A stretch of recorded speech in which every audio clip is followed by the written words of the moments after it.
The Hay Group's study on GovGuam's pay scale is due for release later this year, but this afternoon the company gave an update on how it has progressed so far. The study will look at the pay for 1,500 GovGuam positions held by about 9,500 employees, and marks the first time GovGuam has updated its pay scale in 18 years. The project manager for the study says it is long overdue. One of the reasons why this study was created was that it's a significant passage of time since a study like this was last done. It was actually 18 years since 1991. It's 1991 since a study like this was last done.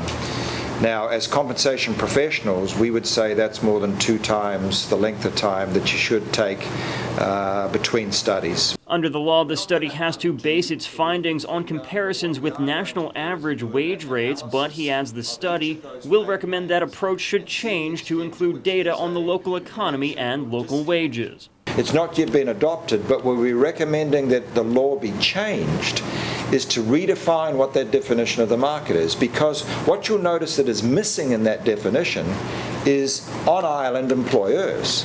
However, he says the study will stop short of proposing changes to the wage rates assigned to certain GovGuam workers like nurses, utility workers, and airport staff whose pay was set by the legislature. What we're not looking to do is undo that work that's been done on all those studies, but what we are doing is that we're doing an analysis of each of those plans and to see the extent to which there is going to be a significant variance from what we are doing within the scope of our study, or whether there is a significant consistency.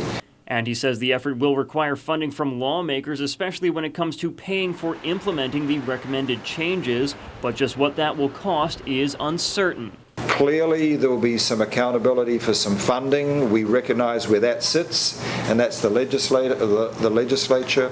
We have had meetings with legislative leaders. We actually have more meetings with them again tomorrow to keep them informed, so that we don't want to get to the end and they say, what's this study all about?